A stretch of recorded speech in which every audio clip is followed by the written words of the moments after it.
మరి యోధా యొక్క అనుభవాలు 38వ అధ్యాయంలో యోధా తన సహోదరుని విడిచి హీరా అనే ఒక అదుల్లమీని యొద్ద ఉండుటకు వెళ్ళాను.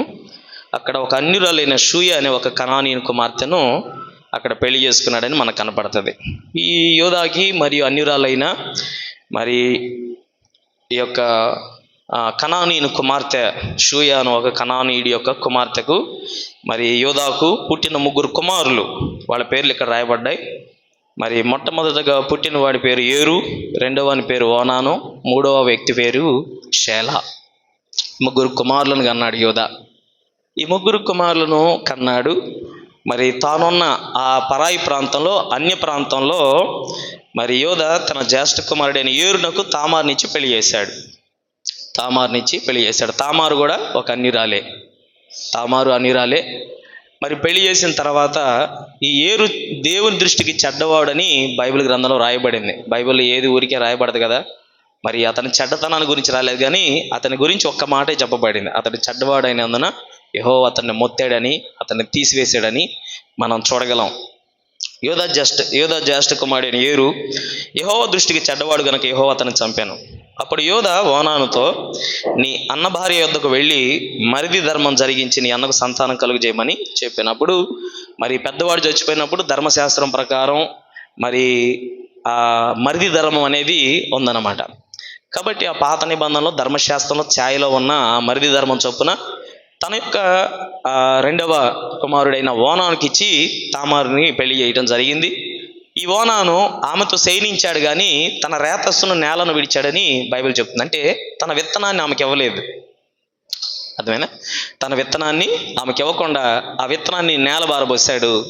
కాబట్టి ఆమె విత్తనం లేనిదిగానే ఉంది.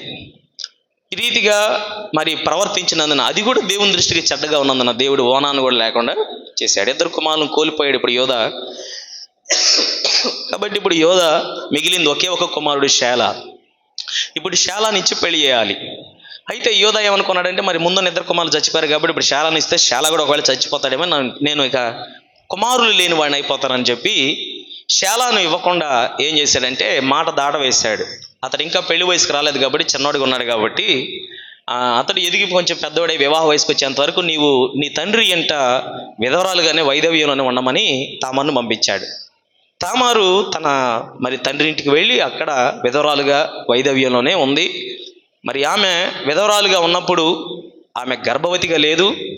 మరి మొట్టమొదట తాను పెళ్లి చేసుకున్న ఏరును బట్టి విత్తనం ఆమె కలగలేదు. మరి రెండవ కుమారుడైన ఓనాను బట్టి కూడా విత్తనం ఆమె పొందుకోలేకపోయింది. షేలా కొరకు ఎదురు చూస్తుంది. దీని గురించి కొంచెం ఆలోచన చేస్తే, మరి ఆ రోజుల్లో ఎంతో విచ్చలవిడితనంగా మరి ఎవరినైనా పెళ్ళిళ్ళు చేసుకుంటూ అలా జీవిస్తున్న ఆ భయంకరమైన కాలంలో, కట్టు నియమం లేని ఆ కాలంలో అన్యురాలైన తామారికి ఉన్న ఒక నీతి ఎక్కడి నుంచి దొరికింది ఆమెకి? ఆమె విత్తనాన్ని ఎవరి దగ్గరైనా పొందుకోవచ్చు. ఆమె తన సొంత పట్టణంలో ఎవరి దగ్గరైనా పొందుకోవచ్చు. ఎందుకంటే ఆల్రెడీ భర్త చచ్చిపోయాడు, మరలా పెళ్లి చేశారు, ఆ భర్త కూడా చచ్చిపోయాడు.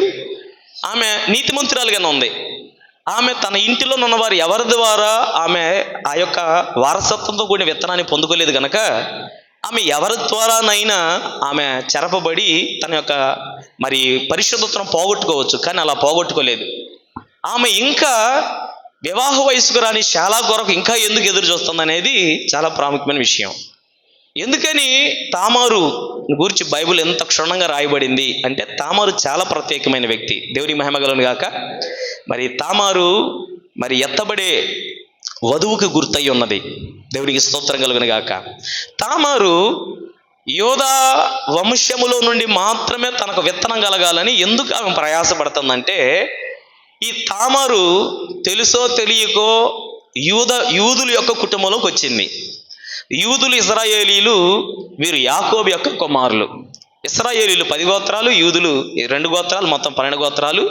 వాళ్ళు దేవుని యొక్క ఎన్నికలో ఏర్పాట్లు ఉన్న అబ్రహాము యొక్క రాజ సంతానం. ఇవన్నీ మనకు తెలుసు. ఇప్పుడు తామారు ఈమె ఎవరితో విత్తనాన్ని పొందుకోకుండా కేవలం యోధా వంశములోనే విత్తనం పొందుకోవాలని ఎందుకు ఆమె ఎదురు చూస్తుందంటే, ఈమె యోధా వంశానికి ఉన్న ప్రవచనాలు ఈమె ఎరిగిన ఆమె. యోధా వంశానికి ప్రవచనాలు ఉన్నాయి, యోధాకు చేయబడ్డ ప్రవచనాలు. చదువుదాం ఒకసారి ఆదికాండంలోనే. మరి యాకోబు చనిపోయేటప్పుడు మరి కొన్ని విషయాలు, ప్రవచనాలు తన పిల్లలను పిలిచి తన తొడ కింద చేయబెట్టుకొని పిల్లలందరికీ ఒక్కొక్కరికి ఏమవ్వబోతున్నారో భవిష్యత్తులో మరి ప్రవచనాత్మతో ప్రవచనాన్ని పలికాడు. 8 నుంచి చదువుకుంటే, యోధా నీ సహోదరులు నిన్ను స్తుతించెదరు. 49:8 ఆదికాండం 49వ అధ్యాయం 8వ వచనం. యోధా నీ సహోదరులు నిన్ను స్తుతించెదరు, నీ చెయ్యి నీ శత్రువుల మెడ మీద ఉండును, నీ తండ్రి కుమారులు నీ ఎదుట సాగిలపడుదురు. యూదా కొదమ సింహము, నా కుమారుడా నీవు పట్టిన దాన్ని తిని వచ్చితివి. సింహము వలెను, గర్జించు ఆడు సింహము వలెను అతడు కాళ్ళు ముడుచుకొని పండుకునేను, అతను లేపువాడేవాడు. 10వ వచనం. షిలోహు వచ్చు వరకు, కింద ఫుట్ నోట్లు ఏముందంటే అతడు షిలోహుకు వచ్చు వరకు యూదా యొద్ద నుండి దండము తొలగదు, అతని కాళ్ళ మధ్య నుండి రాజదండము తొలగదు. ప్రజలు అతనికి విధేయులయ్యుందురు. ద్రాక్షవల్లికి తన గాడిదను, ఉత్తమ ద్రాక్షవల్లికి తన గాడిద పిల్లను కట్టి, ద్రాక్షారసములో తన బట్టలను, ద్రాక్షల రక్తములో తన వస్త్రములు ఉదుకును. అతని కన్నులు ద్రాక్షారసము చేత ఎర్రగాను, అతని పళ్ళు పాల చేత తెల్లగాను ఉండును అని ఇన్ని మాటలు, ప్రవచనాలు ఉన్నాయి. కాబట్టి అతని యొద్ద రాజధానం తొలగదు, అతని యొక్క శత్రుల మెడ మీద మరి అతని చెయ్యి ఉంటుంది, అతని సహోదరులు అతను స్తుతిస్తారు. యోధా ఒక కొదమ సింహం. ఈ ప్రవచనాలన్నీ ఒక యోధా గోత్రానికి ఉన్నాయి. కాబట్టి ఈమె తాను ఏ యొక్క కుటుంబంలోకి వచ్చిందో ఆ కుటుంబానికి ఉన్న భాగ్యాన్ని, ఆ కుటుంబం పట్ల దేవునికి ఉన్న ప్రణాళికను గుర్తుపట్టి, ఇప్పుడు ఈ తామరు యొక్క తపన ఏంటంటే, నేను ఎలాగైనా ఆ ప్రవచనములు కలిగిన కుటుంబములో నేను ఎలాగైనా రక్త సంబంధం కలిగిన దాన్ని అవ్వాలనేది ఈమె యొక్క తపన. ఇప్పుడు ఆ కుటుంబంలో కోడలే, కానీ ఇప్పుడు ఇంకేం లేదంటే ఆ రక్త సంబంధం లేదు. కాబట్టి అన్యురాలైన తామారుకున్న తపన ఏంటంటే, నేను ఎలాగైనా ఆ యొక్క ప్రవచనాలు కలిగిన అబ్రహాము యొక్క రాజసంతానమైన, అబ్రహాము యొక్క కుమారుడు ఇస్సాకు, ఇస్సాకు కుమారుడైన యాకోబు, యాకోబు యొక్క కుమారులైన 12 మందిలో ప్రత్యేకమైన ప్రవచనాలు కలిగిన యోధా యొక్క వంశావళిలో, ఆ క్రీస్తు యొక్క వంశావళిలోకి నేను ఎలాగైనా రావాలనేది తామరు యొక్క తపన. అది ఆమెకున్న ప్రత్యక్షత. జాగ్రత్తగా గమనిస్తే అన్యురాలైన తామారుకి ఇంత ప్రత్యక్షత ఎక్కడిది? ఈమె ఎక్కడి నుంచి ప్రత్యక్షత సంపాదించుకుందంటే, జాగ్రత్తగా గమనిస్తే ఈమె జగత్తు పునాది వేయబడక మునిపే దేవుడు తన గొర్రెపిల్ల జీవ గ్రంథంలో తన స్వరక్తం చేత రాసుకున్న గ్రంథం ఏమో పేరు కూడా అక్కడ ఉంది. ఒక వ్యక్తి భూమి మీద ఉన్నప్పుడు అతడు అన్యుడైనా, అతడు యూదుడైనా, అతడు ఎవరైనాను, అతడు సమరయుడైనా, ఒక వ్యక్తి దేవుని తెలుసుకోవాలన్నా, దేవుని తెలుసుకోకుండా తన జీవితం అంతా ముగిసిపోవాలన్నా గొర్రెపిల్ల జీవ గ్రంథం మీదే ఆధారపడి ఉంది. అక్కడ ఎవరి పేర్లు అయితే వ్రాయబడ్డాయో వారు తమ కాలంలో తప్పనిసరిగా క్రీస్తు యొక్క రక్తం క్రిందకి ఎట్టగైనా వస్తారు. వాళ్ళు రాకపోయినా రక్తం వారి వద్దకు వెళుతుంది. అందుకే చక్కగా మన ప్రభు అంటాడు, ఏమంటాడంటే, మీరు నన్ను వెతకలేదు, నేనే మిమ్మల్ని వెతికాను అన్నాడు. మీరు నన్ను మొదట ప్రేమించలా, నేనే మొదటి నుంచి నేను మిమ్మల్ని ప్రేమిస్తున్నాను అన్నాడు. ఎప్పటి నుండి ప్రేమిస్తున్నాడు? జగత్తుకు పునాది వేయబడక మునుపు నుండి ఆయన మనల్ని ప్రేమిస్తున్నాడు. కాబట్టి అన్యజనులమైన మన భారతదేశంలో క్రైస్తవ కులాల్లో ఏదో ఎస్సీ క్యాస్ట్లో పుట్టినంత మాత్రం మనం క్రైస్తవం కాదు. అసలు యేసు ప్రభుకి మనకు సంబంధమే లేదు. కానీ మనందరికీ జగత్తు పునాది వేయబడక మునిపే మనం ఆయన గ్రంథములో ఉన్నవాళ్ళం, ఆయన రక్తములో కడగబడిన గుంపులో మనం లిఖించబడ్డాం. ఆయన అప్పుడే రాసుకున్నాడు. దేవునికి మహిమ కలుగును గాక. ఈ సృష్టిలో ఒక రవ్వంతైనా సురించబడక మునిపే, ఈ సృష్టిలో ఏది నిర్మించబడక మునిపే ఆయన ఆ గొర్రెపిల్ల జీవ గ్రంథములో తన రక్తము చేత లిఖించుకున్నాడు. అక్కడ దేవునికి మహిమ కలుగును గాక. అంటే జగత్తు పునాది వేయబడక మునిపే మరి రక్తంతో రాసుకున్నాడంటే, అక్కడ జగత్తు పునాది వేయబడక మునిపే ఒక గొర్రెపిల్ల వధించబడింది. ఆ గొర్రెపిల్ల అప్పటి నుండి ఇప్పుడు దాకా వధించబడుతూనే ఉంది. ఆది కాండంలో ఆదాము హవ్వలు పాపం చేసినప్పుడు వారి యొక్క సిగ్గును కప్పడానికి, చర్మపు వస్త్రములను వారి మీదికి కప్పడానికి, గొర్రెపిల్ల యొక్క చర్మము వారి మీదికి రావటానికి వారి కొరకు కూడా ఒక గొర్రెపిల్ల వధించబడుతుంది. చూడండి, హేబేలు ప్రత్యక్షత గలవాడై తన తండ్రి యొద్ద నుండి ప్రత్యక్షతను పొంది దేవునికి అర్పణగా అర్పించడానికి ఏది పడితే అది అర్పించలేదు, ఏది దొరికితే అది అర్పించలేదు. గొర్రెపిల్ల యొక్క ప్రత్యక్షత కలిగిన వాడు, వధింపబడిన గొర్రెపిల్ల యొక్క ప్రత్యక్షత కలిగిన వాడు.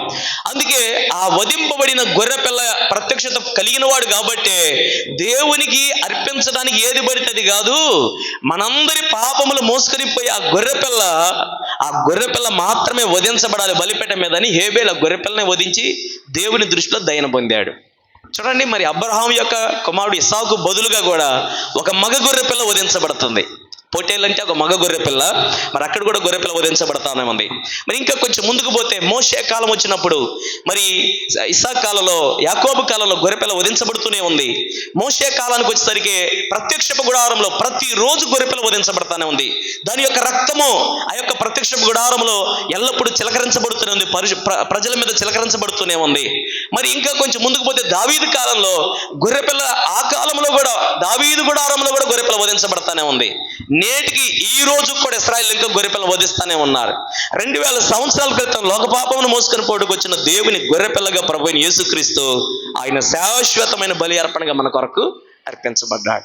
కాబట్టి గొర్రెపిల్ల, వధింపబడిన గొర్రెపిల్ల యొక్క ప్రత్యక్షత మరి మన పాత నిబంధనలు, క్రొత్త నిబంధనలు ఉన్న పరిశుద్ధులందరూ, దేవుని పిల్లలందరూ ఆ యొక్క ప్రత్యక్షతను పొందారు. ఆ ప్రత్యక్షత కింద నిలబడ్డారు, ఆ రక్తం క్రిందకు వచ్చారు. కాబట్టి ఇప్పుడు తామారు కూడా ఒక అన్యురాలే, కానీ ఈమె జగత్తు పునాది వేయబడకమునిపై ఈమె క్రీస్తు ఒక భాగమై ఉన్నది. దేవుడికి మహిమ కలుగును గాక. ఇప్పుడు జాగ్రత్తగా గమనిస్తే, ఇప్పుడు మనం ఏ కాలంలో ఉన్నాం మనందరికీ బాగా తెలుసు. మనందరం సంఘాల్లో చెప్తున్నాం, ఇజ్రాయెల్ యొక్క యుద్ధాన్ని బట్టి, అక్కడ జరుగుతున్న పరిస్థితులను బట్టి సమయం అయితే ఇక లేదు. కొండవీటి బాబురావు గారు కానీ ఇలాంటి గొప్ప గొప్ప వాళ్ళు ఇజ్రాయెల్ దేశానికి ఎక్కువగా తరచుగా తిరిగేవాళ్ళు, వీళ్ళందరూ చెప్తున్న ప్రవచనాల సారం ఏంటంటే ఇక సమయం లేదు. కాబట్టి ఈ సమయంలో ఏం జరిగిద్ది? వధువు ఎత్తబడి వెళ్ళిపోయింది, మధ్యాకాశానికి రహస్యంగా ఎత్తబడి వెళ్ళిపోయింది. ఈమె వెళ్ళిపోయింది అన్న సంగతి, వెళ్ళిపోయింది ఈమె మిస్ అయిందన్న సంగతి కూడా ఎవరికి తెలియదు. సంఘమంతా ఇక్కడే ఉంటుంది, కానీ వధువు వెళ్ళిపోయింది. చూడండి ఫిల్టరైజేషన్ ఎలా జరిగిందో. దేవుడు లోకములో నుండి 2000 సంవత్సరాల క్రితం మేడగది మీద పెంతుకొస్తు స్థలములో అగ్నిస్తంభంగా, మేఘస్తంభంగా దిగి వచ్చి లోకములో నుండి సంఘాన్ని వేరు చేసి సంఘాన్ని కట్టాడు. పేతురు యొక్క మరి ఆ వర్తమానం చేత ఆది సంఘం కట్టబడింది. ఇప్పుడు సంఘములో నుండి ఇప్పుడు ఎత్తబడేది ఎవరయ్యా అంటే వధువు ఎత్తబడి వెళ్ళిపోయింది అనమాట. సంఘం అంటే అర్థమైందంటే విశ్వాసం ఉంచుతారు, వాక్యాన్ని నమ్ముతారు, పాస్టర్ దగ్గరికి వస్తారు, అద్భుతాలు ఆశ్చర్యాల కొరకు వెంబడిస్తారు, దేవుని మాట వింటారు, కుటుంబ సమస్యలు వస్తే సమస్యలు పరిష్కారాన్ని పొందుతారు సేవకుల ద్వారా. కానీ వీళ్ళు ఎన్నడూ లేఖనముగా మారరు, వాక్యం యొక్క క్రమంలోకి వాళ్ళు రారు. అయ్యా ఆచారాలు ఆచరించకూడదు, ముహూర్తాలు చూడకూడదు, గొప్ప దేవుడు మనకు ఉన్నాడని మనం చెబితే వాళ్ళు ఎందుకు నమ్ముతారు? మనకు 30 చెరువులు నీళ్లు తాగేస్తారు. కానీ సంఘం అంతటి మీద కొద్దిమంది ఉంటారు నమ్మకస్తులు. వీళ్ళు ఎలాంటి వాళ్ళు అంటే, వీళ్ళు బంధువులైనా పోగొట్టుకుంటారు, మనుషులైనా పోగొట్టుకుంటారు, ఎవరినైనా పోగొట్టుకొని ఒంటరిగానైనా నిలబడి లేఖనము కొరకు రోషము గలవారి సాక్ష్యం ఇస్తుంటారు. వారే నిజమైన వధువు. దేవునికి మహిమ కలుగును గాక. వాక్యము కొరకు అరులు జాచువారు, వాక్యము కొరకు ఆకలి కొని ఉన్నవారు, వాళ్ళు ఆరాధనకు అందరికంటే ముందుగా వస్తారు, సంఘాన్ని కనిపెట్టుకొని ఉంటారు, సేవకుని కనిపెట్టుకొని ఉంటారు, పరిచర్య చేస్తారు, ప్రార్థనలు చేస్తారు. వారు ప్రతి విషయంలో మనస్సాక్షిలో పరిశుద్ధాత్మ చేత గద్దింపబడుతూ, పొడవబడుతూ, ఆత్మ లేని వారికి ఒక్క క్షణం కూడా వాళ్ళు ఉండలేరు. వాళ్ళు నిజమైన వధువు. కాబట్టి ఈ పెండ్లి కుమార్తె, ఈమె కొరకు ఆ పెండ్లి కుమారుడు ఎదురు చూస్తున్నాడు. ఇప్పుడు కందుకూరులో ఉన్న సంఘాలన్నింటిని ఎత్తుకొని పోతే అది ఇంకో కందుకూరు అయింది, పరలోకం అవ్వదు అది. కాబట్టి కందుకూరు మొత్తం ఎత్తుకుపోడు. ఈ కందుకూరులో ఉన్న ఈ సంఘాలన్నిటిలో ఉన్న ఎవరైతే లేఖనమును వెంబడిస్తున్న పిల్లలు ఉన్నారో వాళ్ళని ఎత్తుకొని పోతాడు. దేవుని స్తోత్రం, హల్లెలూయా.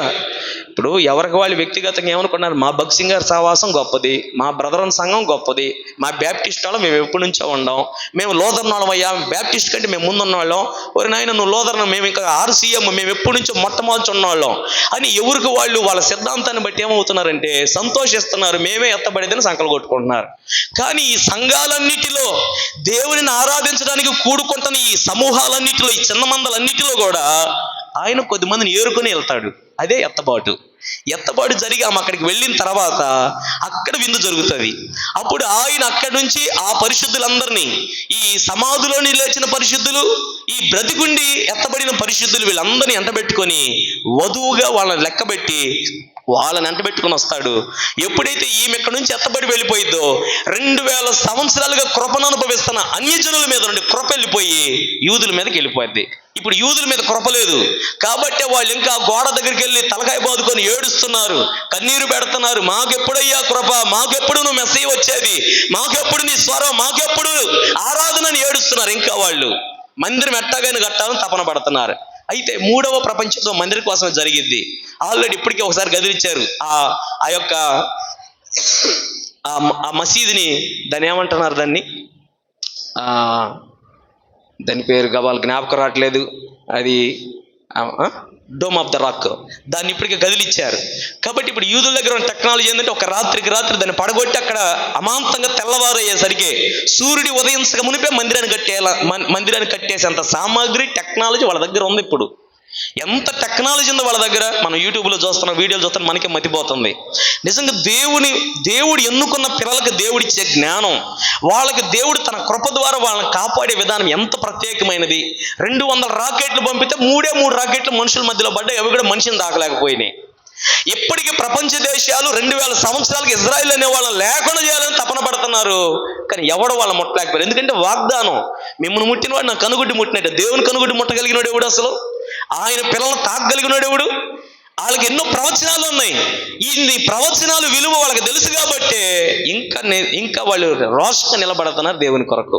అయితే ప్రస్తుతానికి వాళ్ళ మీద కృప లేదు. కృప అంత అన్ని జనువైన మన మీద ఉంది. ఎందుకంటే మీరు చూడండి, యోసేపు యొక్క భార్య ఆసెనతు, ఆమె యొక్క అన్యురాలు. ఆ ఆసెనతుని గురించి ధ్యానం చేస్తున్నప్పుడు ఆసెనతు ఆమె ఒక సర్పమును పూజించే యాజకుని యొక్క కుమార్తె. అంటే మీరు ఎంత భయంకరమైన విగ్రహారాధనలోంచి వచ్చిందో ఆసెనతుని గమనించండి. కాబట్టి ఇప్పుడు ఆసెనతుని పెళ్లి చేసుకోవడానికి దేవుడు అన్ని దేశంలో క్రీస్తుకు సాదృశ్యమైన యోసేపుకు భార్యగా ఆసెనతునిచ్చి పెళ్లి చేశాడు. ఇప్పుడు మనం ఇస్సాకు దగ్గరికి వెళ్తే ఇస్సాకు యొక్క భార్య రెబెకా కూడా అన్యురాలు. దేవునికి మహిమ కలుగును గాక. ఇలా మన గ్రంథమంతా మనం చదువుతూ ఉంటే అందరూ ఎక్కువగా స్త్రీలు అన్యులు మనకు కనపడుతున్నారు. కాబట్టి వధువు అనే ఆ భాగ్యాన్ని అన్ని జనువైన మనకిచ్చాడు, మన సంఘాలకు ఇచ్చాడు. యూదులకి లేదు ఆ కృప. యూదులు ఏందయ్యా అంటే వాళ్ళు మరి ఎత్తపాటు జరిగిన తర్వాత రహస్య రాకడ అయిపోయిన తర్వాత కృపావర్తమానం వాళ్ళ దగ్గరికి వెళ్ళాక 3.5 సంవత్సరాలు మరి 20 ప్రవక్తలు మోషే మరి ఏలియాలు వెళ్ళి వాళ్ళకి సువార్త ప్రకటించాక వాళ్ళు ఆ వాక్యాన్ని అంగీకరించి అక్కడి నుంచి వాళ్ళు తీర్పులో గుండా వాళ్ళు రక్షణలోకి వస్తారు. అయితే అసలు ఆ వధువు అనే భాగ్యం ఎవరికి దొరికిందంటే అన్ని జనువైన మనకు దొరికింది, మన సంఘాలకు దొరికింది. కాబట్టి ఇప్పుడు మనం బాగా దృష్టి పెట్టాల్సింది ఎవరి మీద అంటే సంఘములో, మన సంఘాల్లో మనకి అప్పగించబడిన ఆత్మలలో ఎవరైతే దేవుడు ఏర్పరచుకున్న ఆ వధువు ఉన్నదో ఆమె కొరకు మనం ప్రయాసపడి ప్రార్థన చేయాలి. కాబట్టి మరి 2 సంవత్సరాల క్రితం గ్లోరియస్ మినిస్ట్రీ మీటింగ్లో కేరళ నుంచి వచ్చిన సురేష్ పాష గారు ఒక మాట చెప్పాడు. ఏంటంటే 10,000 మంది సంఘాన్ని కలిగి పోయి నరకంలో పడి చచ్చేదానికంటే ఒక 5 వాక్యాన్ని నెరవేర్చే పిల్లలను కలిగి పరలోకం పోవటం మొత్తం అన్నాడు. ఇప్పుడు మన మందిరానికి 10,000 మంది వచ్చారంటే మనకు 10,000 వెంట్రుకలు ఊడినట్టే. అది మన నెత్తి బోడైపోద్ది. పాస్టర్లకు వచ్చినంత బట్టతల తొందరగా ఇంకెవరికి రాదు. పాస్టర్లకు వచ్చినంత షుగర్ ఇంకో తొందరగా ఎవరికి రాదు. మనకుండే రోగాల రూపులు ఎవరికి అర్థం కావు. మనకి బ్యాక్ పెయిన్ ఉండిద్ది, వాళ్ళు వచ్చి మనకేం చెబుతారు? అయ్యా మా నడుము పని చేయడం ప్రార్థన చేయంటే మనం అమ్మ నీకే కదా నాకు కూడా ఉందని చెప్పలేము. మన నడుము నొప్పి దాచిపెట్టుకుని ఆ నడుము నొప్పి కొరకు ప్రార్థన చేస్తాం. మనకెన్నో సమస్యలు ఉన్నాయి, మనకెన్నో భారాలు ఉన్నాయి, మనకెన్నో నిందలు ఉన్నాయి, మనకెన్నో కన్నీళ్ళు ఉన్నాయి, ఎవరితో చెప్పుకోలేని బాధలు మనకుంటాయి. కానీ అవేవి మనం వాళ్ళకి చెప్పాం. వాళ్ళ కొరకు మనం ఏం చేస్తాం? వాళ్ళ బాధల కొరకు మనం కన్నీరు విడుస్తాం, వాళ్ళ కొరకు మనం ప్రయాసపడతాం, వాళ్ళ కొరకు ఉపవాసాలు అంటాం. ఇంకా చెప్పాలంటే నిజమైన సేవకుడి కనీసం తన కొరకు తాను ఉపవాసం ఉండే తీరిక కూడా ఉండదు. ఎక్కువగా సంఘం కొరకు పని కట్టుకుని ఒక రోజంతా ప్రతిష్ఠించుకొని ఎంత మన కోసం ప్రార్థన చేద్దాం. మనకి ఎవరు గుర్తొస్తారంటే సంఘంలో బాధలు ఉన్నవాడు, సమస్యలు ఉన్న వాళ్ళే జ్ఞాపకం వస్తారు. ఒక ముద్ద అన్నం తింటున్నామంటే కళ్ళంటే నీళ్లు తిరుగుతాయి. ఎవరైతే మనల్ని ఎక్కువగా ప్రేమిస్తూ సంఘంలో నమ్మకంగా ఉండి కూడా శ్రమ పడుతున్నారు, వాళ్ళు జ్ఞాపకం వచ్చినప్పుడు వాళ్ళ గురించి మనకు కన్నీరు కలుగుతుంది, వాళ్ళే మనకు జ్ఞాపకం వస్తుంటారు. చూడండి దైవజనమ, జాగ్రత్తగా దేవుని వాక్యాన్ని వింటే ఈ తామరుకున్న ప్రత్యక్షత ఏంటంటే ఎలాగైనా యోధా వంశములోనికి నేను లెక్కించబడాలనేది తపన. ఎందుకు లెక్కించబడాలి? ఏందమ్మా యోధాకి ఏమైనా ఆస్తి ఎక్కువ ఉందా? పొలాలు ఉన్నాయా? స్థలాలు ఉన్నాయా?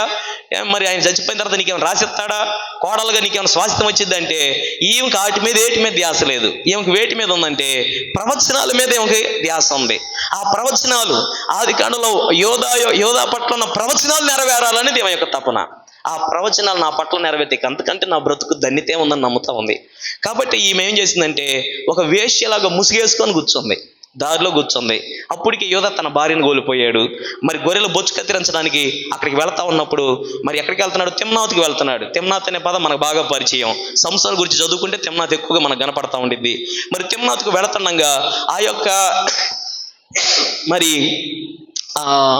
ఆ ముసుగేసుకొని అక్కడ వేశ్య వలె కూర్చున్న ఆమెను గ్రహించలేకపోయాడు. అప్పటికే దుఃఖ నివారణ పొందాడంట.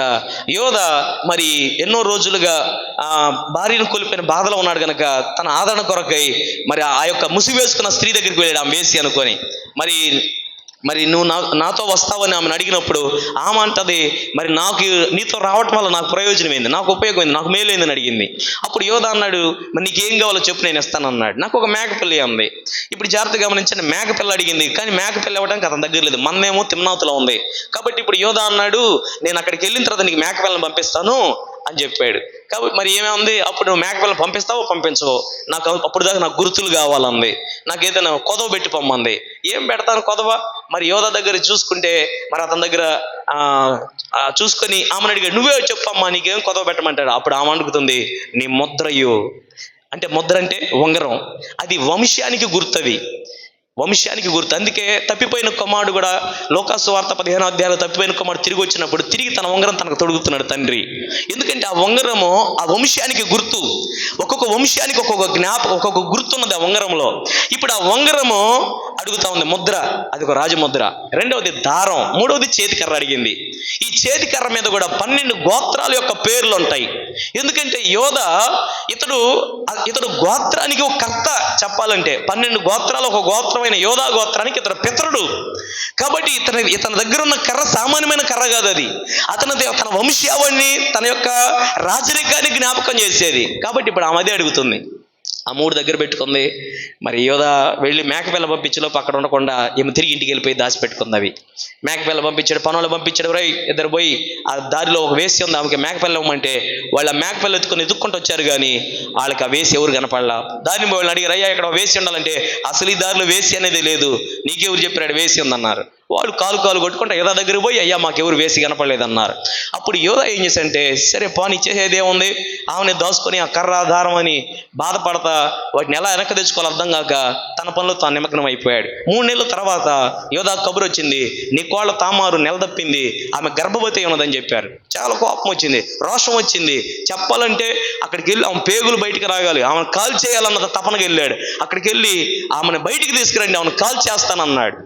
అప్పుడు ఆమంది, నన్ను గాలుద్దు కానీ తర్వాత సంగతి, ముందు అసలు ఈ దారం, ఈ కర్ర, ఈ సంగతి ఏందో చెప్పని ఆ 3 వస్తువులు పంపించింది. వాటిని చూడగానే యోధ మరి చాలా లోపల పశ్చాత్తాపడటం మొదలుపెట్టాడు. అరే, నేను నా శాల అనబడి నా చిన్న కుమారుని ఇవ్వకపోవడం నేను చేసిన తప్పు. అయినా కానీ ఈమె ఎంత నీతిమంతురాలుగా ఉంది. మరి కాబట్టి యోధ ఒక స్టేట్మెంట్ ఇచ్చాడు. ఏమన్నాడంటే, యోధ వాటిని గుర్తుపట్టి, నేను నా కుమారుడిని శాలను ఆమెకి ఇయ్యలేదు కనుక ఆమె నాకంటే నీతిమంతురాలని చెప్పి మరి ఎన్నడూ ఆమెను కోడలేదు. కాబట్టి ఇప్పుడు యోధ ఏం చేయొచ్చు, ఆమెను అనుభవించవచ్చు, ఆమెతో జీవితకాలం వల్ల పాపం చేయొచ్చు. ఎందుకంటే కోడలు అడిగేవాళ్ళు ఎవరు. కానీ యోధ అలా ప్రవర్తించలేదు. ఎందుకంటే అసలు ఆమె యొక్క ప్రత్యక్షతను గుర్తుపట్టాడు యోధ. అరే, ఎందుకు చేసింది ఏమిటంటే పని? యోధకు మతిపోయింది. ఏం చేయాలనుకుంటే ఎవరితో చేయొచ్చు కదా పాపం, కానీ ఈమె కనిపెట్టుకొని మా కుటుంబాన్ని ఎందుకు కనిపెట్టుకుని ఉన్నది, నా చిన్న కుమారుడిని ఎప్పుడు ఇచ్చి పెళ్లి చేస్తానని వాడి కొరకు ఎందుకు కనిపెట్టుకుని ఉంది, వాడిని ఇవ్వకపోయేసరికి చివరికి నా ద్వారా ఎందుకు విత్తనం పొందినని గమనించిన వాడే ఆమె దేవుని ఎన్నికలో ఒక భాగమైందని గుర్తించినప్పుడు అతను ప్రకటించాడు, ఈమె నాకంటే నీతిమంతురాలు అన్నాడు. దేవునికి మహిమ కలుగును గాక. హల్లెలూయా. కాబట్టి ఇప్పుడు నీతిమంతురాలైన తామారులో నుంచి 2 సంతానాలు వస్తున్నాయి. చూడండి, మరి ఆమె ప్రసవించుతున్నప్పుడు ఒకడు తన చేయి బయటికి చాచాను కనుక మంత్రసాని ఎర్రనూలు తీసి వాని చేతికి కట్టి ఇతడు మొదట బయటకు వచ్చానని చెప్పాను. అతడు తన చెయ్యి వెనుకకు తీసినప్పుడు అతని సహోదరుడు బయటకు వచ్చాను. అప్పుడు ఆమె, నీవేళ భేదించుకుని వచ్చి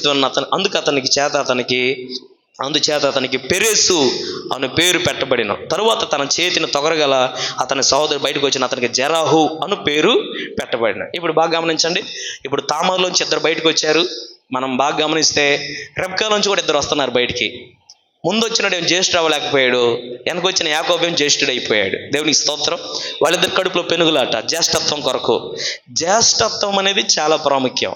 జ్యేష్ఠత్వమే మన యొక్క ఎన్నికకు గుర్తై ఉన్నది. కాబట్టి అందుకే యాకోబుని ఏది కదిలిచ్చినా, ఏది అడిగినా ఏమన్నాడంటే నోరు తెరిచింది, నీ జ్యేష్ఠత్వం నాకు ఇయ్యి అంటున్నాడు. జ్యేష్ఠత్వం ఏం చేసుకుంటా, నీకు తెలియదులే, జ్యేష్ఠత్వం నాకు ఇయ్యి అంటున్నాడు. ఎందుకనంటే మనం జాగ్రత్తగా లేఖనాలు పరిశీలిస్తే అబ్రహాము 100 ఏళ్ళప్పుడు ఇస్సాకుని కన్నాడు. అవునా? ఇస్సాకుకి 40 ఏండ్లప్పుడు పెళ్ళయింది. ఇస్సాకుకి 40 ఏండ్లప్పుడు పెళ్ళయింది. ఇప్పుడు ఇస్సాకుకి పిల్లలు పుట్టారు. ఇప్పుడు ఇస్సాకు యొక్క బాగా గమనించండి. మరి అబ్రహాముకు ఏ వయసులో ఇస్సాకు చచ్చిపోయాడో ఒకసారి మనం గమనిస్తే ఒకసారి చూద్దాం అన్నమాట.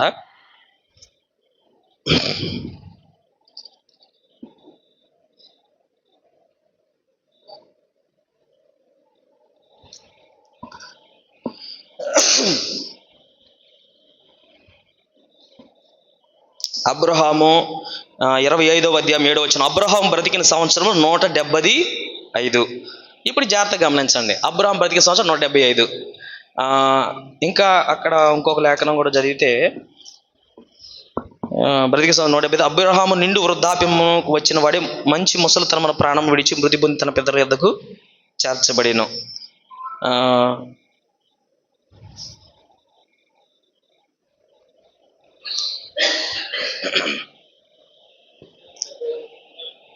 అన్నా 175 సంవత్సరాలప్పుడు అబ్రహాం చచ్చిపోయాడు. అప్పటికే ఇస్సాకుకి యాకోబు మరియు ఏశావులు పుట్టిన్నారు. అబ్రహాముని యాకోబు చూశాడు. ఎన్ని సంవత్సరాలు వీళ్ళిద్దరి మధ్య సావాసం జరిగింది? 15 సంవత్సరాలు, 15 ఇయర్స్. మరి అబ్రహాముతో యాకోబు కూర్చున్నాడు గుడారంలో. అబ్రహాముతో యాకోబు గుడారపు వాసిగా ఎప్పుడు ఆ గుడారంలో ఉండేవాడు. ఏశావేమో ఇంట్లోంచి బయటకు రావటం, వేటకు పోతా ఉండేవాడు. యాకోబేమో అబ్రహాము దగ్గర నుండి వాక్యము, అనుభవాలు, దేవుని విషయాలు నేర్చుకున్నాడు. ఏశావేమో లోకంలో ఉన్న వేటలు, ఆటలు నేర్చుకున్నాడు. కాబట్టి అతనికి అన్నాడు లేఖన ప్రత్యక్ష దొరకలేదు. కానీ యాకోబు ఏం చేస్తున్నాడంటే కదిలిస్తే జ్యేష్ఠత్వం అడుగుతున్నాడు. ఎందుకంటే అబ్రహాము ద్వారా బోధించబడింది ఆ పాఠం. జ్యేష్ఠత్వం అనేది అది దేవుడిచ్చే భాగ్యం అది అని ఎప్పుడైతే బోధించబడిందో ఆ జ్యేష్ఠత్వం కొరకు తపన పడ్డాడు యాకోబు. కాబట్టి ఇప్పుడు మనం జాగ్రత్తగా లేఖనాలు గమనిస్తే ఇప్పుడు ఇక్కడ కూడా ఈ తామారుకు పుట్టిన కుమారులలో ఫస్ట్ చెయ్యి బయట పెట్టాడు, జరాహు బయట పెట్టాడు. చెయ్యి బయట పెట్టేసరికి తక్కువని తొగరదారం కట్టింది, ఆమె ఎర్రదారం కట్టింది. కానీ మళ్ళీ చెయ్యి వెనక్కి తీసుకున్నాడు, బయటికి పెరేస్ బయటకు వచ్చాడు. ఇప్పుడు పెరేస్ జ్యేష్ఠుడైపోయాడు. ఇప్పుడు ఈ పెరేసుని గురించి మనం ధ్యానం చేస్తే మనం మత్తయి సువార్తకి వెళ్తే అయిపోవచ్చింది నా వర్తమానం. మత్తయి సువార్తకి వెళ్దాం ఒకసారి. 1వ అధ్యాయం, మత్తయి సువార్త 1వ అధ్యాయంలో 1వ అధ్యాయం 1వ వచనం, అబ్రహాము కుమారుడు దావీదు కుమారుడైన యేసుక్రీస్తు వంశావళి. అబ్రహాం, ఇప్పుడు ఆదాము పేరు వ్రాయబడలేదు కానీ అబ్రహాము దగ్గర నుంచి లెక్కించబడుతుంది, విశ్వాస వీరుడైన అబ్రహాం దగ్గర నుంచి. అబ్రహాము ఇస్సాకుని కానీ, ఇస్సాకు యాకోబుని కానీ, యాకోబు యోధాను, మిగిలిన వాళ్ళందరూ పక్కకి జరపబడ్డారు వంశావళిలో. యోధా వచ్చేసారు రంగం మీదకి. ఇప్పుడు బాగా గమనించండి, ఇప్పుడు యాకోబులోంచి యోధా తామారు నందు పెరేసును జరహును కనెను. పెరేసు ఎస్రోమును కనెను. ఎస్రోము ఆరామును కనెను. ఆరాము అమ్మీనాదాబును కనెను. అమ్మీనాదాబు నయస్సోను కనెను. నయస్సోను సెల్మానును కనెను.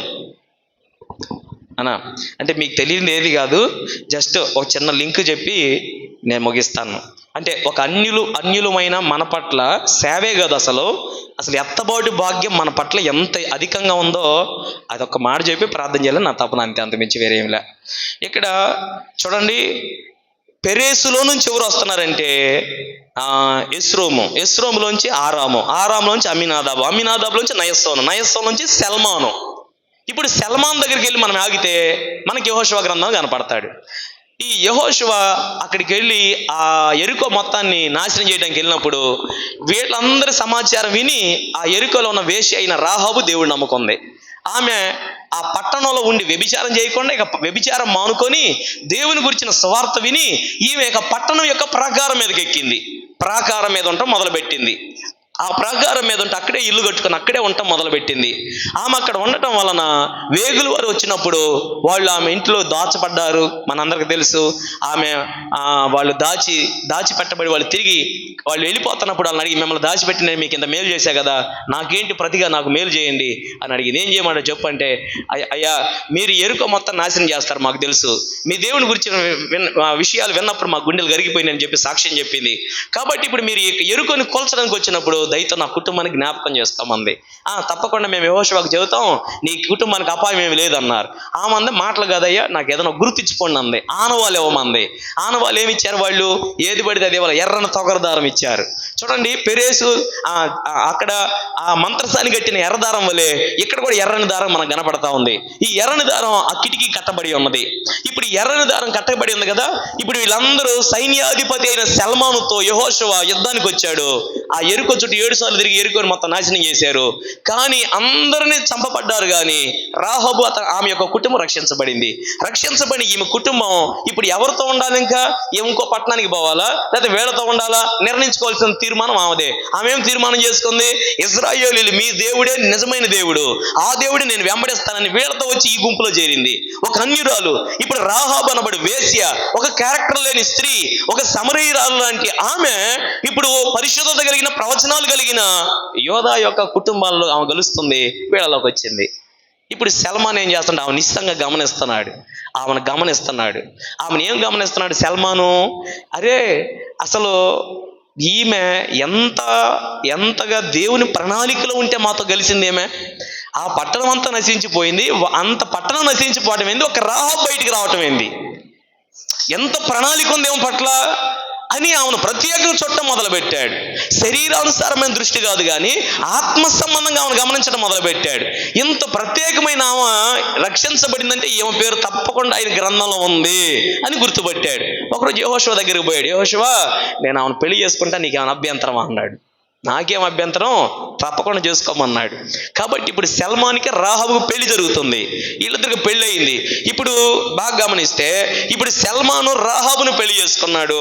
ఇప్పుడు రాహాబు సల్మాన్ ఎవరు పుట్టారంటే బోయాజు పుట్టాడు. బాగా గమనించండి. యోధా కుటుంబంలోకి వస్తున్న అన్యురాలు మీరు చూడండి. యోధా కుటుంబంలోకి తామారు వచ్చింది, యోధా కుటుంబంలోకి రాహాబు వచ్చింది. ఇప్పుడు 3వ స్త్రీ రాబోతుంది. ఆమె ఎవరంటే రూతు. ఏమో మోయాబులో ఉంది. ఈ రూతును తీసుకురావడానికి దేవుడు ఒక కుటుంబాన్ని వాడుకున్నాడు. ఆమె నయోమి కుటుంబం. నయోమి సేవకుడి గుర్తు. నయోమి ఎవరు గుర్తు? సేవకుడు గుర్తు. మరి పాస్టర్ గారు, సేవకుడికి ఎట్ట గుర్తు? ఆమె స్త్రీ కదా అంటాము. కానీ ఎట్ట గుర్తు అంటే మనం కూడా స్త్రీలో భాగమే. ఎందుకు? యేసు ప్రభు పెళ్లి చేసుకుని పోయే పెళ్లి కుమార్తెలు మనం కూడా భాగమేగా. మనం కూడా స్త్రీగా లెక్కించబడతాం. మనం కూడా వధువేగా, అంతేనన్నా? మనం కూడా వధువే. కాబట్టి ఆ వధువులో మనం కూడా మన పోలిక కూడా ఉంది.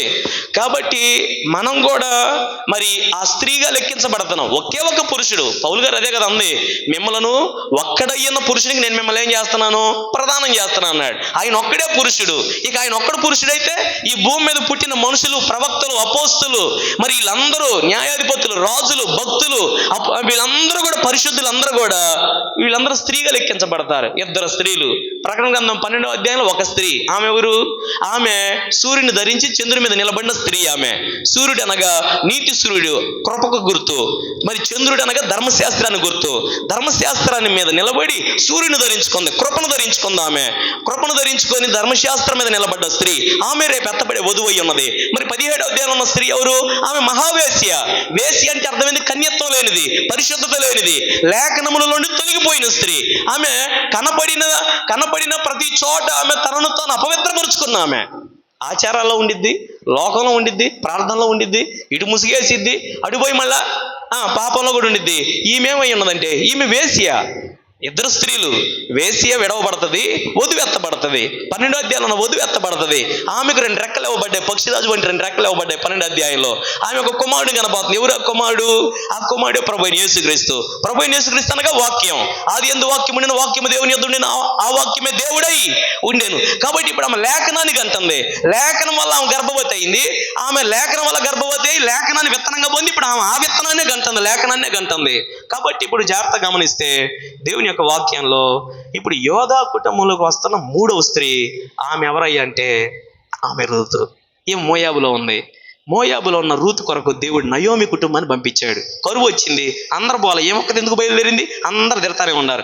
మనం కూడా ఎన్నో మార్లు నయోమి గురించి మరి చాలా మార్లు వాక్యం చెప్తాం.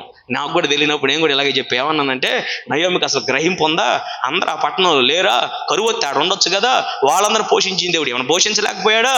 ఏమో పెద్ద మరి ప్రత్యేకంగా ఏమో పోయింది, ఏమైంది? ఆమె నష్టం పోయింది, కోల్పోయింది అంటున్నాం మనం. కానీ అసలు రెవల్యూషన్ ఏంటంటే అసలు నయోమిని రేపిందే దేవుడు, నయోమిని ప్రేరేపించిన దేవుడు. రూతు బోయాజు దగ్గరికి రావాలంటే కరువు రావాలి, కరువు వస్తేగా నయోమి నుంచి గదలదో. నయోమిని గదిలిచ్చాడు. నయోమి తన కుటుంబం అంతా మోయాబుకి ఎత్తుకుపోయి తన భర్తను తన పిల్లలను అంతా కోల్పోయి రూతుని వెంట పెట్టుకుని వస్తుంది. మనం కూడా ఎక్కడెక్కడి నుంచో వచ్చాం సేవకి. మన కుటుంబాలు వేరు, మన తల్లిదండ్రులు, మన అన్నదమ్ముళ్ళు, మన బంధువులు, అందరూ అన్ని కార్యక్రమాలకు వెళ్తారు. మనం యాడికి వెళ్ళలేము, మనకు కుదరదు. మనం ఏ ఫంక్షన్కి వెళ్ళలేము, ఏ బంధుత్వాన్ని మనం కాపాడుకోలేము, దాదాపుగా కాపాడుకోలేము. ఎప్పుడో ఇక వెసులుబాటు అయితే పోతాం తప్ప దాదాపుకి వెళ్ళలేము. ఇప్పుడు మనం అందరం వదిలిపెట్టుకొని అన్నీ కోల్పోయాం. మనం ఎక్కడో పుట్టాం, కానీ మనం చచ్చిపోయేది ఎక్కడో. మనం ఎక్కడ చచ్చిపోతామో తెలియదు. మనల్ని ఎవరో విశ్వాసులు మనల్ని మట్టి చేస్తారు. అప్పుడు ఎత్తుక్కుంటే మన యొక్క కుటుంబాలు, బంధువులు, అరే మనోడు ఒకడు చచ్చిపోయాడురా అని మనల్ని ఎత్తుక్కుంటూ వస్తారు. మనం ఎవరి చేత మాట్లాడతామో తెలియదు, మనం ఎవరి చేత తన్నులు తింటామో తెలియదు, ఎవరి చేత వెలివేయబడతామో తెలియదు, ఎవరి చేత ఏడిపించబడతామో తెలియదు, ఎవరి చేత ఎట్లాగా తృణీకరించబడి త్రోసివేయబడి మన జీవితాలు ఈ లోకంలో ఎల్లప్పుడూ ఇలాగే మన జీవితాలు గడిచిపోతాయి. చివరికి మనం ఎక్కడ చచ్చిపోతాం కూడా ఎవరు తెలియదు. మనం చచ్చిపోయినప్పుడు మన గురించి ఎవరేం చెబుతారో కూడా తెలియదు. మన జీవితాలు ఏడ ముగిసిపోతాయో, ఏ వయసులో చచ్చిపోతాం కూడా తెలియదు. కానీ ఒక నిరీక్షణ మనకి ఏంటంటే, మనం ఎక్కడ పాతి పట్టబడ్డా మనం మాత్రం పునరుద్ధానం పొంది ప్రభుత్వం ఉంటామని. దేవునికి మహిమ కలుగును గాక. కాబట్టి ఇప్పుడు జాగ్రత్తగా గమనించండి. ఇప్పుడు నయోమి తన ప్రాంతం వదిలిపెట్టి ఎక్కడికో వచ్చింది. ఎవరి కొరకు వచ్చిందంటే, యేసు ప్రభు జగత్తు పునాది వేయబడక మునిపే తన గ్రంథంలో రాసుకున్న ఒక పెండ్లి కుమార్తెను అక్కడి నుంచి బోయాజు వంటి క్రీస్తుకు సాదృశ్యమైన వ్యక్తికి సరసన చేర్చడానికి ఈమె తన కుటుంబం అంతా పోగొట్టుకుంది. విలియం కేరీ భారతదేశానికి వచ్చాడు. నవంబర్ 11వ తారీఖు వచ్చాడు.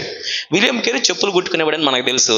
అతను చెప్పులు కుట్టుకుంటా ఉంటే ఎవరో వీధి సువార్త చేస్తుంటే ఆ మాటలు విని, ఆ పుస్తకాలు చదివి, డేవిడ్ బ్రెయినార్డ్ అనే భక్తుని యొక్క జీవిత చరిత్ర చదివి, ఎందుకు ఈ బతుకంతా చెప్పులు కుట్టుకోవటం, నేను సువార్త ప్రకటించాలని భారం కలిగిన వాడై ఎన్నడూ బయటకు వచ్చి సువార్త చెప్పని బ్రెయినార్డ్ ఇంట్లో కూర్చొని రాసుకున్న డైరీ చదివి విలియం కేరీ భారతదేశానికి వచ్చాడు. ఆ సముద్రం ప్రయాణం చేసి వచ్చి ఏం చేశాడు, తన భార్యను పోగొట్టుకున్నాడు. తిండి పెట్టలేకపోయాడు. భార్యకి పిచ్చిదైపోయి ఎన్నో మార్లు విలియం కేరీని చంపడానికి ప్రయాసపడింది ఆమె. ఎందుకంటే మతిపోయింది. చూడండి, భార్యను కోల్పోయాడు, పిల్లలు చచ్చిపోయారు. ఆ పిల్లలకు ఆహారం లేక ఆకలితో చచ్చిపోతే పిల్లలను సమాధి చేయడానికి పెట్టెలో పెడతారు ఫారెన్లో. ఆ పెట్టుకునే డబ్బు కూడా లేక, ఆ పెట్టె చేసేవాడు కూడా ఎవరు లేక, మన ఈత మట్టలు నరిగి ఆ ఈత మట్టలు పేని ఆ ఈత మట్టల్లో తన బిడ్డ శవాన్ని పెట్టుకొని భుజాన్ని మోసుకొని పోయి మట్టి చేసుకున్నాడు. కలకత్తాలో తన చేతులతో తానే మట్టి చేసుకున్నాడు. ఎవ్వరు లేరు విలియం కేరీకి. ఇవాళ మరి దైవజనులు ఎడ్వర్డ్ విలియమ్స్ గారు లాంటి వాళ్ళందరూ రోషంగా విలియం కేరీ గురించి చదువుతుంటే, అరే మన పిల్లలకి ఎందుకు పెట్టుకోలేకపోయామట్టని పేరు అనిపించింది. ఎందుకంటే ఆయన ఎక్కడి నుంచో వచ్చాడు.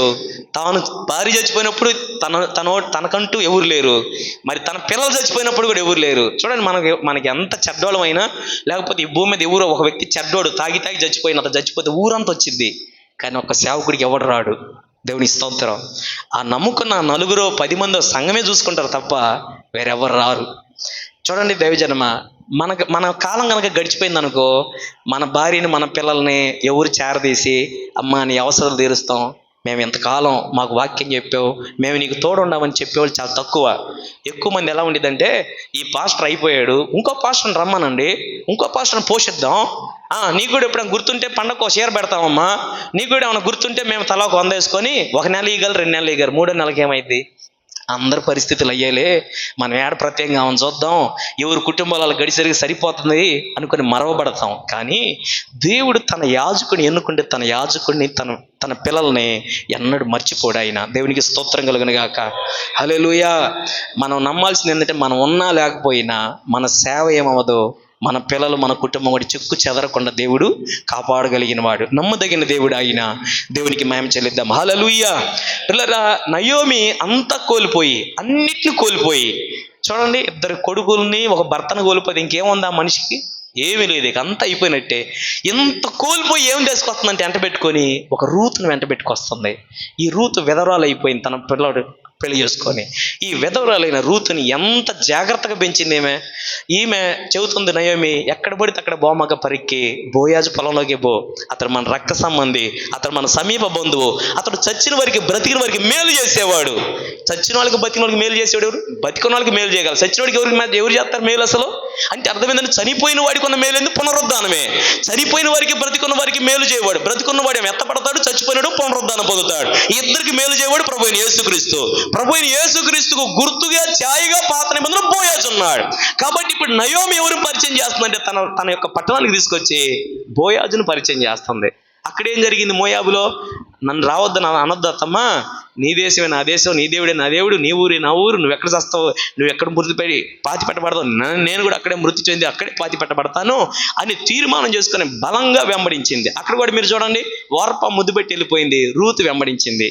ఇప్పుడు మనం చేసే సేవలో కూడా మన దగ్గర ఎంతమంది కొద్దిమంది ఏమవుతారంటే రేపు ఎత్తబాటులో మనతో కూడా రాలేరు, కొద్దిమంది మాత్రమే మనతో వస్తారు. దేవుని స్తోత్రం, హల్లెలూయా. కాబట్టి జాగ్రత్తగా గమనించండి దేవుని యొక్క వాక్యాన్ని. ఇప్పుడు వార్ప వెళ్ళిపోయింది ముద్దు పెట్టి, రూతు నయోమి వెంటబడి వచ్చింది. రూతుకు సమర్పణ ఉంది. వార్ప అనుకుంది, నిజమే కదా నువ్వు చెప్పే మాట మంచిదే కదా, మా అమ్మ నాన్న కాడికి పోతే ఏదో పెళ్లి సంబంధం చేస్తారు, మళ్ళీ నా జీవితం సెట్ అయిపోయింది అని అనుకుంది. రూతు ఏమనుకుందంటే, అసలు ఈ పెళ్లి కాదు, ఈ పిల్లలు కాదు, అసలు ఆ దేవుడి గురించి వెంటంటే నాకు ఏమనిపిస్తుంది అంటే, ఆ ఊరు పోయి ఆ మందిరంలో ఆయన శిలోహులు ఆయన ఆరాధించాలనిపిస్తుంది నాకు. దేవుడికి మహిమ కలుగును గాక. రూతుకి ఇప్పుడు పెళ్లి మీద లేదు, రూతుకి పిల్లల మీద లేదు, రూతుకి వైదవ్యం పొందిన విధవరాలు అన్న నింద కూడా ఆమెకి లెక్కలేదు. ముందు ఆమె ఏం గమనిస్తుందంటే, లేఖనము ఎక్కడైతే కదిలాడుతుందో అక్కడికి నేను వెళ్ళాలి, దేవుని పిల్లలు ఎక్కడైతే ఉన్నారో అక్కడ నేను ఉండాలి, ఈ శపితమైన మోయాబులు నేను ఉండొద్దు అని అనుకొని ఆమె వద్దన్న వెంటబడి అక్కడికి వెళ్ళి అక్కడ కాపురం ఉండటం మొదలుపెట్టింది. ఇప్పుడు నయోమి ఏం పరిచయం చేస్తుందంటే, ఎన్నో పొలాలు ఉన్నాయి కానీ అందరు పొలాలు పరిచయం చేయట్లేదు, బోయాజు పొలమే పరిచయం చేస్తుంది. ఇప్పుడు బోయాజు పొలంలోకి రూతు పంపించబడింది. అక్కడికి వెళ్ళేసరికి బోయాజు దృష్టి ఆమె మీద పడింది. ఎందుకంటే ఆ పట్టణంలో ఉన్న వాళ్ళందరికీ వెళ్ళి కొత్త మనిషి, ఎవరు ఈ అమ్మాయి అని పని వాళ్ళని అడిగాడు. తిన్నగా ఆమెను అడగొచ్చుగా, అమ్మాయి ఎవరు నువ్వు అని అడగొచ్చుగా. బోయాజుకు ఒక క్రమం ఉంది. అతను ఎంత క్రమం కలిగినాడు, దేవుడు మిమ్మల్ని దీవించునుగాక అంటే పనువాళ్ళు కూడా గాడ్ బ్లెస్ యూ బోయాజు, దేవుడు నిన్ను కూడా దీవించు అంటే అంత పలకరింపు. చూడండి ఆసాములు చూడండి, పొలాల కాడికి వచ్చినప్పుడు ఎన్ని చేతుల్లో ఎంత వ్యంగ్యంగా మాట్లాడతారో, పనికొచ్చిన స్త్రీలని ఎంతో భయంకరంగా మాట్లాడతారు. కానీ బోయాజు ఎంత పద్ధతి కలిగినవాడు ఆ పట్టణంలో. ఎందుకంటే బోయాజు దేవుని మనసు కలిగిన వాడు. ఎక్కడి నుంచి వచ్చాడంటే, బోయాజు యోధా రక్తంలో నుంచి వచ్చాడు. అందుకే అతనికి ఆ స్వభావం. దేవునికి స్తోత్రం. కాబట్టి ఇప్పుడు బోయాజు ఏం చేస్తున్నాడంటే, ఆమెను గమనించాడు, పనులకి చెప్పాడు, ఇదిగో ఆమె విషయమే మీరు చాలా జాగ్రత్త, ఆమె పట్ల మీరు అపవిత్రంగా ప్రవర్తించడం వాళ్ళు హెచ్చరించాడు. మరి రూతుని పిలిచాడు, అమ్మా నీ సాక్ష్యం నేను విన్నాను, మరి నీ యొక్క సాక్ష్యం మరి ఇంతకు ముందు కంటే ఇప్పుడు అధికమైపోయింది, మరి నువ్వు నీతి మంత్రాలువి, మరి నువ్వు ఎక్కడికి పోనక్కర్లే, ఏ పొలానికి వెళ్ళక్కర్లే, ఎక్కడే ఉండు, ఎక్కడే నువ్వు పరిగెరుకో, ఇక్కడే ఆ కొండల మీద నీళ్లు తాగు, ఇక్కడే ఆహారం తిను, ఇదిగో నువ్వు వెళ్ళేటప్పుడు ఇదిగో ఈ దాన్ని ఇంటికి తీసుకుపో అని ఎంతో ప్రేమతో మరి చక్కగా మరి మాట్లాడుతున్నాడు. శరీర సంబంధమైన దృక్పథం లేనివాడై. దేవుని స్తోత్రం. మరి అలాగా వాళ్ళ మధ్య సహవాసం ఏర్పడింది. రోజు ఆ పొలంలోకి వస్తుంది. ఒకరోజు నయోమి చెప్పింది, నువ్వు రోజు పోవటం పరిగెరుకొచ్చుకోవడం కాదు, ఆ బోయాజు దగ్గరికి నేను నిన్ను చేరుస్తాను, నీకు ఒక ఆలోచన చెప్తాను. స్నానం చేసి అర్ధరాత్రి పూట కళ్ళం దగ్గర పడుకుంటాడు, ఆ కళ్ళం దగ్గరికి వెళ్ళి అతని పాదాల దగ్గర ఉండమన్నాడు. చాలామంది వాక్యం మరి ఎంతో వక్రీకరించి చెప్తారు. ఏమంటారంటే, రూతు వెళ్ళి ఒక ఆయన చెప్పాడు, రూతు వెళ్ళి అంట ఆయన పైన ఉన్న వస్త్రం అంతా తీసి పడుకుందన్నాడు. తప్పు మాట అది. పాదాల దగ్గర పాదాల దగ్గర పడుకుంది.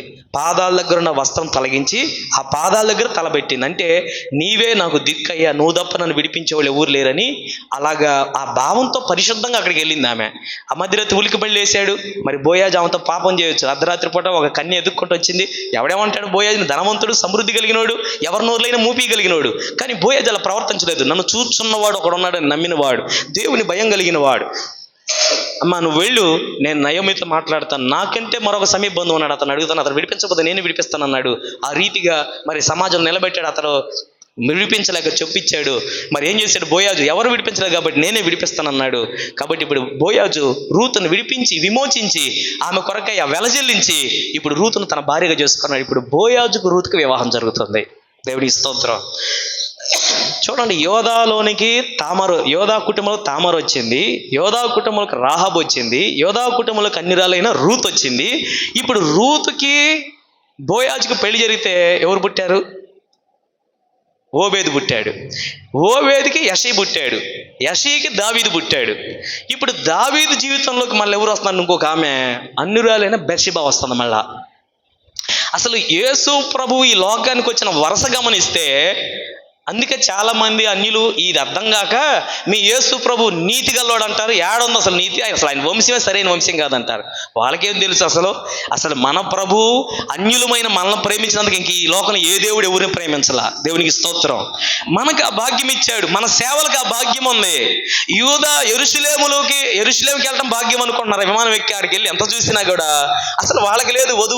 వధువని పిలవబడే భాగ్యం వాళ్ళకి లేదు. ఆయన పిల్లలమైన అన్యజనులలో నుండి పుట్టిన మనకు దొరికింది ఆ భాగ్యం. దేవుని స్తోత్రం. హల్లెలూయా. బాగా గమనించండి. ఇప్పుడు బత్షెబ మళ్ళా దావీదు యొక్క వంశంలోకి వస్తుంది. బత్షెబ చూడండి, మరి అక్కడ ఇద్దరు భర్తల మర్మం అన్నమాట. మొదటి భర్త చచ్చిపోతున్నాడు, రెండవ భర్త చెంతకు చేర్చబడుతుంది.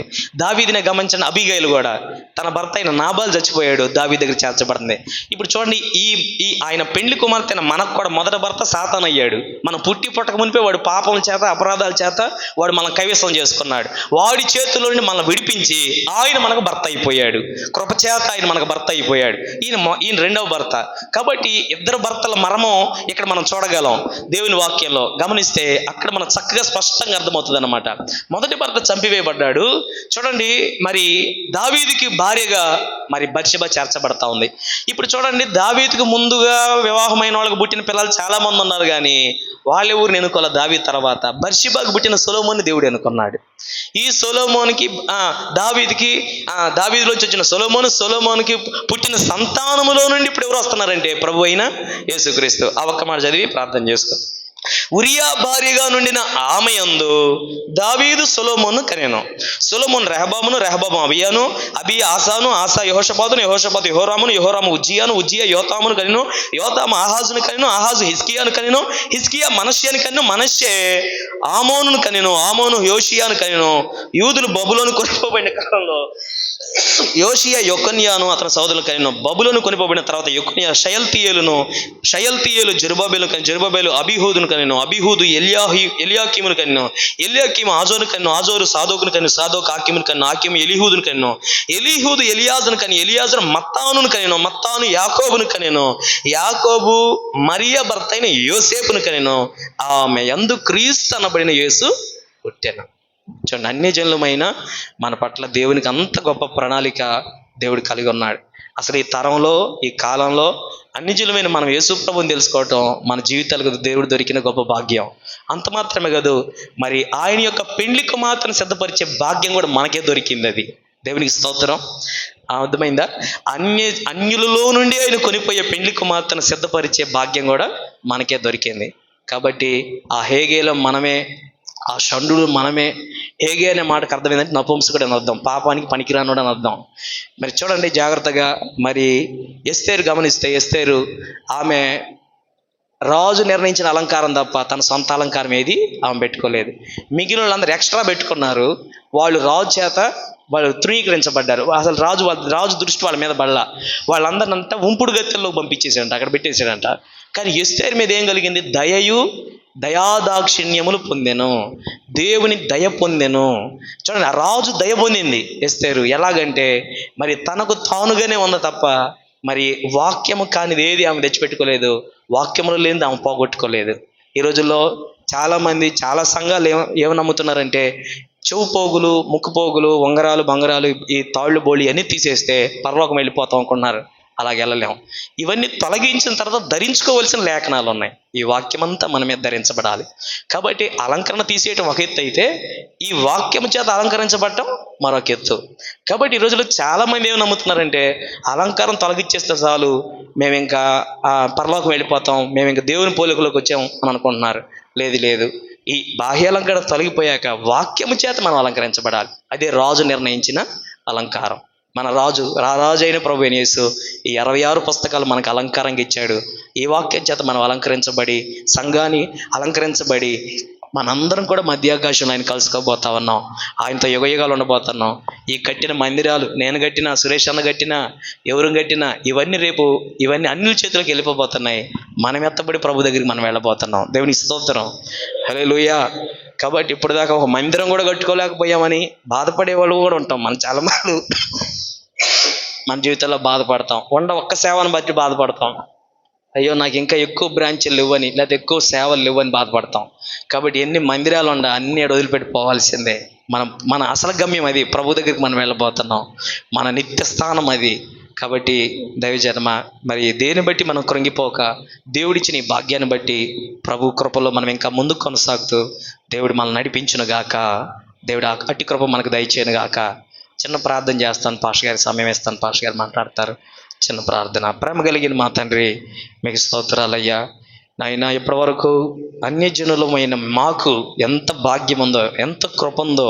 మరి తామారు మొదలుకొని నాయన బెర్షెబా వరకు, నాయన తండ్రి ఈ కాలంలో మా వరకు ఎంత భాగ్యం మాకుందో ప్రభువా, మేము గుర్తెరగడానికి మాకు సహాయం చేసినందుకు వందనాలు అయ్యా. మరి ప్రభువా, నీ సేవకులందరూ ఎన్నో మార్లు ఈ విషయాల గురించి మరి బోధించారు. వారికి అన్ని సంగతులు తెలిసినప్పటికీ మరి ప్రభువా, మరి నాయన చిన్నోడైన నన్ను ఓర్చుకొని ప్రభువా, మరి ఏకీభవించి ఏకాత్మతో మేమందరం నీ వాక్యాన్ని తినడానికి, నీ జీవపు రొట్టెను విరుచుకోవటానికి మా అందరికీ నీ బల దగ్గర దొరికిన కృపకై స్తోత్రాలు ప్రభువా.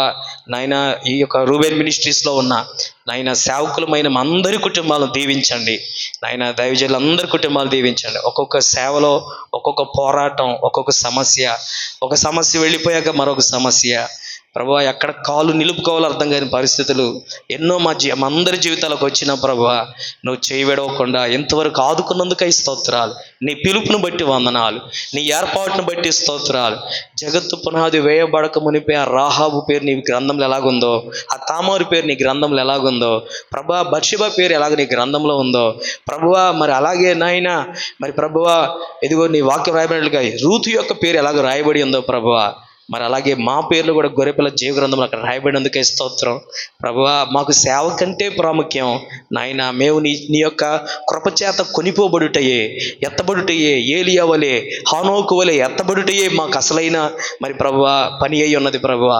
మరి నాయన, మా కట్టి కృప దయచేయండి. మేము ఎక్కడైతే సేవ చేస్తూ అయ్యా నీ పిల్లలను నీ వాక్యము ద్వారా మరి సిద్ధపరుస్తున్నామో ప్రభువా, అటు యొక్క సంఘముల మీద కూడా నీ కృప దయచేయండి. ఎత్తబాటు విశ్వాసముతో మా పరిచర్యలన్నీ నడిపించబడినట్లుగా సహాయం చేయండి. ఇజ్రాయెల్ దేశం యొక్క క్షేమం కొరకు ప్రార్థన చేస్తున్నాం ప్రభువా. ఇజ్రాయెల్ దేశమును దీవించండి. ఆ ప్రజల పక్షముగా మీరు ఉండండి ప్రభువా. అయ్యా, మీ యొక్క లేఖన ప్రవచనాల సారము నాయన, మరి ఇక మిగిలిన ఆ కొద్ది ప్రవచనాల నెరవేర్పు జరుగుతున్న కాలంలో మేము ఉన్నాం ప్రభువా. అయ్యా నాయన, మీ స్తోత్రాలు. మా యొక్క సేవా గుడారములను దీవించండి నాయన. మాకు అప్పగింపబడిన ఆత్మలను, వారి కుటుంబాలను దీవించండి ప్రభువా.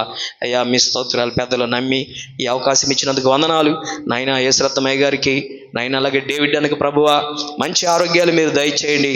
వారి కుటుంబాలను, వారి సంతానాన్ని, వారి పిల్లలను ప్రభువా, మునిమనవ సంతానాన్ని కూడా నాయన మీ సేవలో వాడుకోనండి. మీకు స్తోత్రాలు అయ్యా. ఇక్కడ నాయన కూర్చున్న నాయన దైవజనులందరి కొరకు, వారి కుటుంబాల కొరకు అయ్యా నీకు స్తోత్రాలు. మమ్మల్ని అందరినీ జ్ఞాపకం చేసుకొని నీ రాకడ కొరకు మమ్మల్ని ఆయత్తపరిచి మహిమ పొందమని యేసుక్రీస్తు అనబడి మీ నామంలో ప్రార్థించి స్తుతించి అడిగి పొందుకొని ఉన్నాము.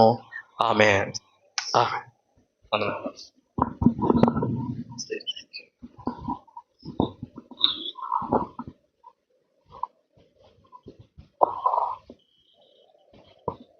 హల్లెలూయా. మైక్ ఉండాలా? మైక్ డిస్టర్బెన్స్ ఉన్నట్టు కనిపిస్తుంది.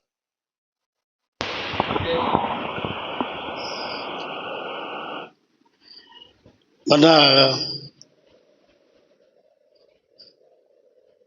అందరూ వినాలి. డేవిడ్ పాల్ గారు, ఆయన దేవుడు మరణం నుంచి తప్పించాడు. అయితే ఆ సందర్భంలో ఆయన మరి కృతజ్ఞతా కూటాన్ని పెట్టుకోవాలా అని తీర్మానం చేసుకున్నాడు.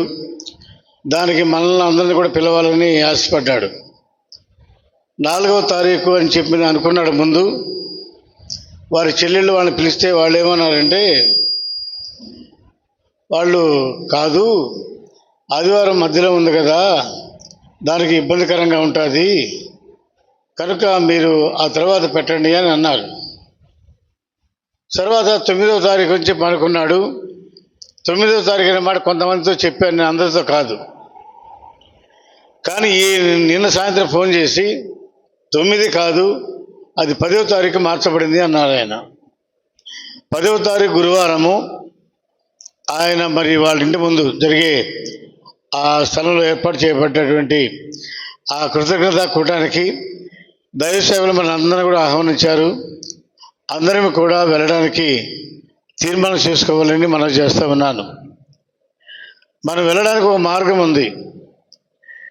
సింగరాయకొండలో 7 బావు ఆ ప్రాంతంలో ఒక మాట విని రావడానికి ఒకరు మిస్ అయ్యారు. ఈరోజు మనకి నెహెమియా తప్ప అందరూ కూడా, మిగతా అందరూ కూడా హాజరయ్యారు. ఇలాగ మనం హాజరవడం వల్ల జరిగేదండి. ఈరోజు ఎంత మంచి వాక్యం విన్నాం. అలాగే వింటాం కదా, ఏదో వేరే సేవకుడు చెప్తారు కదా, వాక్యం వింటాం, సహవాసంలో ఉంటాం, ప్రేమ కలిగి ఉంటాం, మన బాధలు చెప్పుకుంటాం, మన కష్టాలు చెప్పుకుంటాం, ప్రార్థన చేయించుకుంటాం.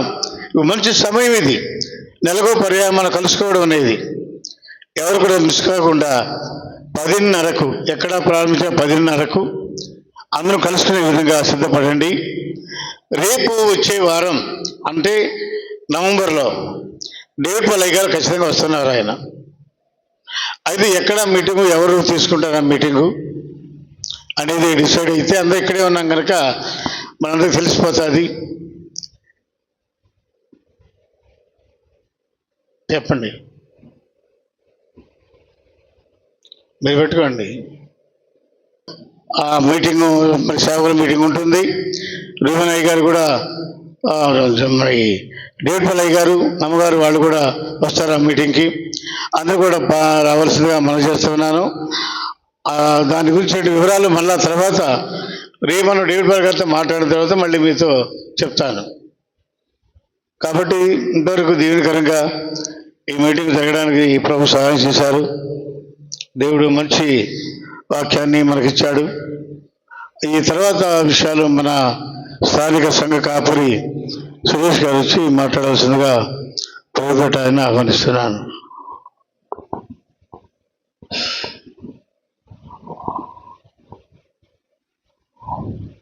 Praise the lord. Hallelujah, hallelujah. మంచిది. ఈ సమయంలో దైవ సేవకుల ద్వారా చక్కని వాక్యాన్ని మనం విన్నాం. అనేక లోతైన మర్మాలు, అనేక లోతైన విషయాలు కూడా మనకు తెలియచేశారు.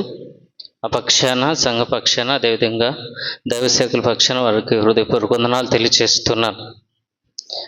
మరియు మన రూబెన్ మినిస్ట్రీస్ ప్రెసిడెంట్ గారు కూడా కొన్ని విషయాలు మనకు తెలియచేశారు. అందు నిమిత్తమై వారికి కూడా హృదయపూర్వక వందనాలు తెలియచేస్తున్నాను.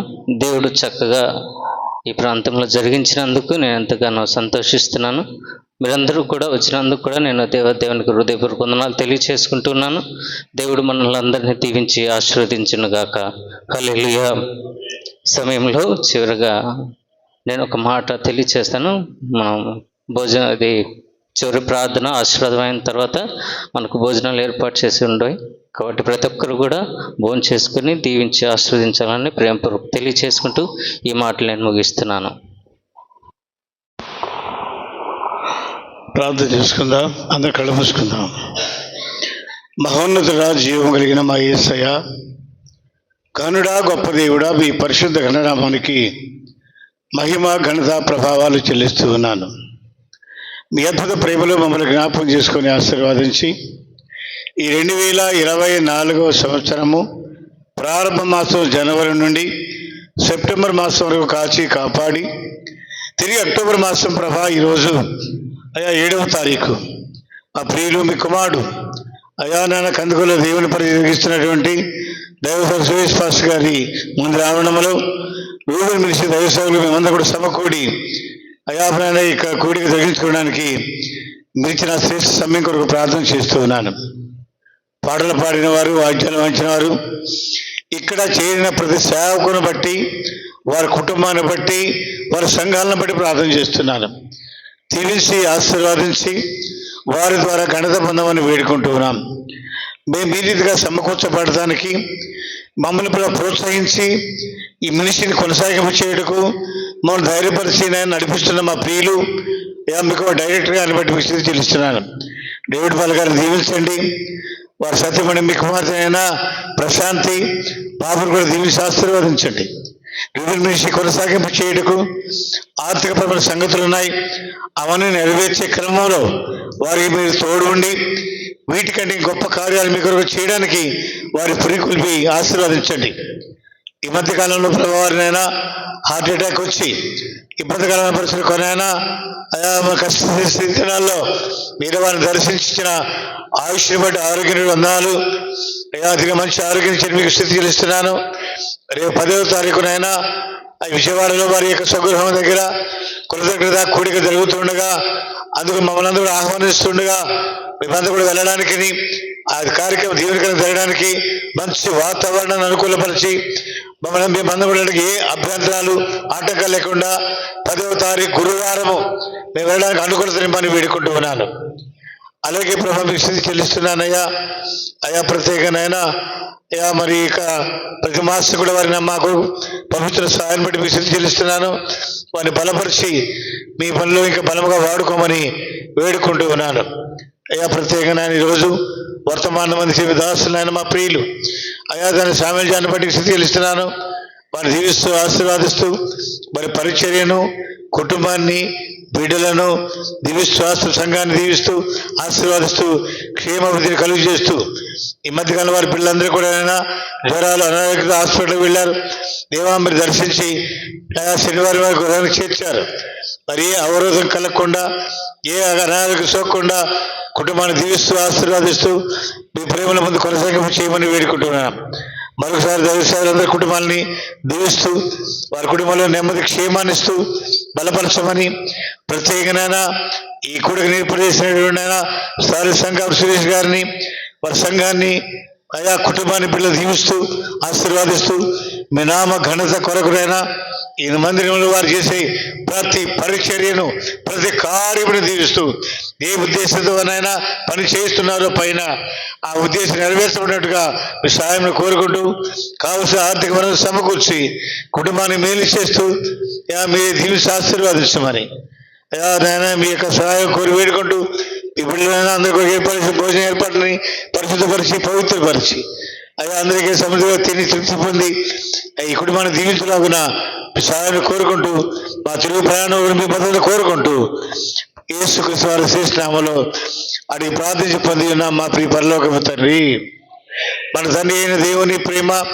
కుమారుని యేసుక్రీస్తు వారి కృప, పరిశుద్ధాత్మ దేవుని సహవాసము, ఆయన సన్నిధి ఈ రూపని మనిషి వ్యవసాయ మరి ప్రామైన జరిగిస్తున్నటువంటి డేవిడ్ బాల్ గారికి వారి సత్యమైన బిడ్డ కుటుంబానికి ఇక్కడ ఈ కార్యక్రమం ఈరోజు ఏర్పరిచినటువంటి దైవ సేవలనైనా మా ప్రియులనైనా మరి సురేష్ పాస్ గారి వారి కుటుంబానికి బిడ్డల పరిచర్యకను వాక్య పొందిన దాసులైనా జగనైనా సామాన్య జనాలైనా కుటుంబానికి బిడ్డల పరిచర్యకను ఇక్కడ చేరిన దైవ సేవకులందరూ వారి కుటుంబాలు బిడ్డలు పరిచయాల కుటుంబాలకు ప్రభు రాకడ వరకు సదాకాలము తోడుని నడిపించును కాక.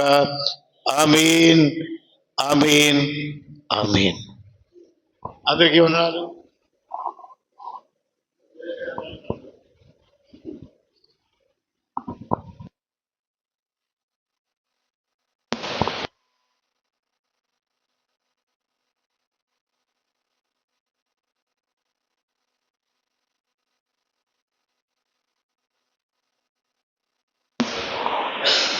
మంచిది. దేవుడు ఇంతవరకు కూడా మర్యాదపూర్వకంగాను అదేవిధంగా చాలా చక్కగా జరిగించినందుకు దేవునికి హృదయపూర్వకంగా తెలియజేస్తున్నాను.